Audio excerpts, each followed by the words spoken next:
Housing stock particularly within a city like Bristol and Bath, is old.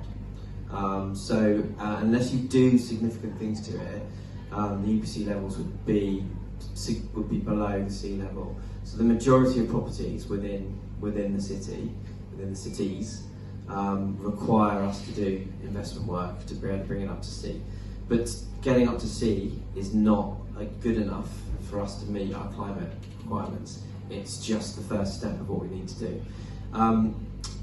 EPCA is really hard to achieve and very expensive to get to for the majority of old housing stock. So any homeowners that live within Bristol and Bath particularly, getting to B is a really good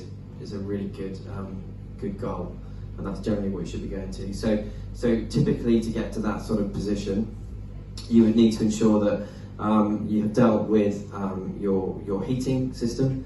So you would have a relatively efficient heating system. You can get there sometimes with gas boilers, but there is complications and challenges around that, mainly because of the way that the whole EPC system analyses property performance. So actually, at the moment, it disincentivises doing certain things, like putting in a heat pump, for example. That actually lowers your EPC rating, which is ridiculous, and is something we obviously are speaking to our members of Parliament at to try to resolve, and that is being resolved with the new system. But it's an industry, the EPC industry is there, it's established, and any change is going to take a long time to do.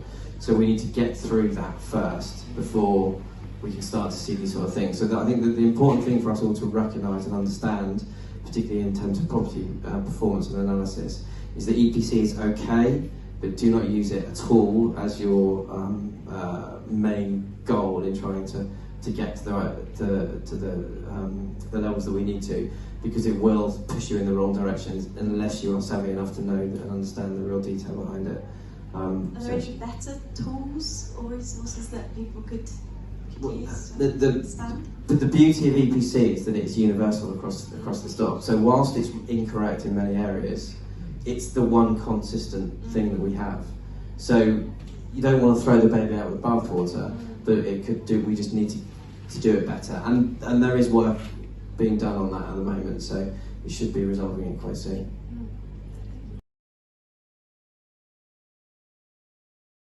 No, they do not know what Retrofit is. Unfortunately, Retrofit is a label that we, the industry, have labelled it. And this is one of the biggest challenges that we have. I am the MD of Retrofit West CIC, and what we're trying to do is sort of make the whole transition more understandable to homeowners. When we start talking about things like labels, it doesn't land with people. My wife constantly tells me, "What does your company do?" and you know, we talk about this regularly. So we need to find a way of getting a language that is more acceptable to the general public and really understand this, because it is complex to a certain degree, but it's also a relatively standard way of constructing what we have to go through. It's just different. It's a change. So it doesn't help us that we call it Retrofit at all. But if we use any other things, then it doesn't necessarily work with the industry. So it's a communication challenge that we're currently working on, trying to find a better way to label this so everybody gets it and understands what we've got to do. Don't have the answers yet, as we'll be with a lot of this, but it's an important point and one that we all need to be aware of, I think. Charlotte, do you have anything to add to that? I suppose I'm working on the other end of the scale, trying to help contractors understand what Retrofit is, and not all of them use that label either. Also trying to sort of outline the opportunities when they're renovating people's homes, if you want to call it that. Where can we make any energy efficiency improvements? How can we introduce low carbon technologies, creating that kind of narrative, that language, that opportunity to have those conversations within people's homes is really important. One thing that we have done in the past is to organise kind of meet the buyer type events. So we did this with a heat pump project that I was working on, where we brought some homeowners into a showroom that had a working heat pump, they met with an installer and they could ask the installer all the difficult questions. So I think sometimes show and tell might be one of the really effective ways to do this.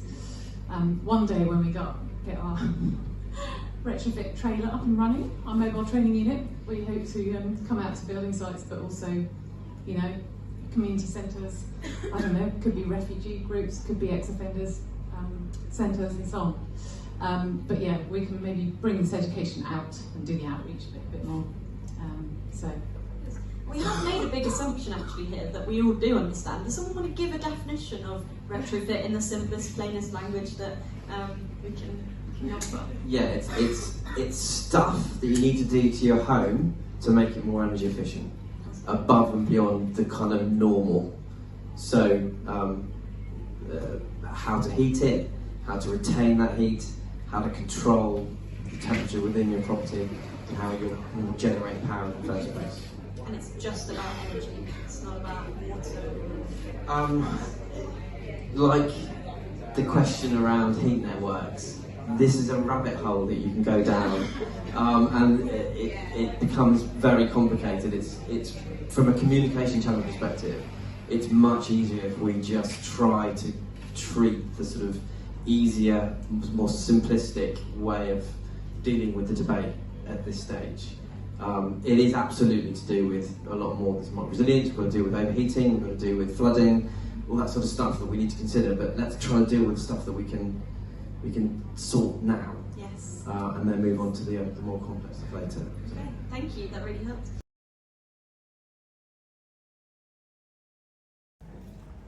Like anybody, they have bills at home, they've got to earn money. And quite frankly, as anybody sitting in this room who has tried to get anything done to their own home over the past decade will know it's really hard to get a builder to do anything for you. So you're talking about an industry that doesn't need to search out and look for new work because it's already there. So what's the motivation for that industry that is already at capacity to be going to search for new stuff? There isn't, because as Charlotte has just very eloquently pointed out, you're asking them to not earn money, to train, to do something else. And they've got plenty of work already. The requirement in the Bristol Bath and South Gloucester region for decarbonisation for homes is, as I said this morning in my list, about £5 billion worth of work. That is on top of existing construction requirements. So the existing construction industry is already dealing with what has to be done, not the new stuff. So what we need to do, it's not just simple about going, oh yeah, plumber over there, heating engineer over there, we'll train you to be a heat pump installer. We need to be bringing new bodies into this industry. We need to be working with the schools, with the colleges, ensuring there is this pipeline of skilled individuals, and it is skilled, to bring this in. And we need to change how we treat construction in this country. Was fortunate enough this summer to go on a bit of a road trip around Europe. I wasn't looking at retrofit stuff, I'm not that boring. But on the way back up from Italy, we drove through Belgium and Germany. And in those two countries, retrofit is ubiquitous on all homes. If you see a house which doesn't have solar panels and doesn't have heat pumps and hasn't clearly been insulated externally, it's unusual. But the quality of that installation that we saw was incredible. And then you look at what those countries do and how they treat construction, how they treat the building industry. It is a highly skilled and valued part of the economy. It is not how it's treated in this country. So there needs to be a big change there, because there is a huge amount of work that needs to be done. There is a huge amount of demand that needs to be fulfilled. We just need to be getting people to transition into that over the next 5, 10, 15 years and keep it there, because it will stay. Really well said. Thank you so much.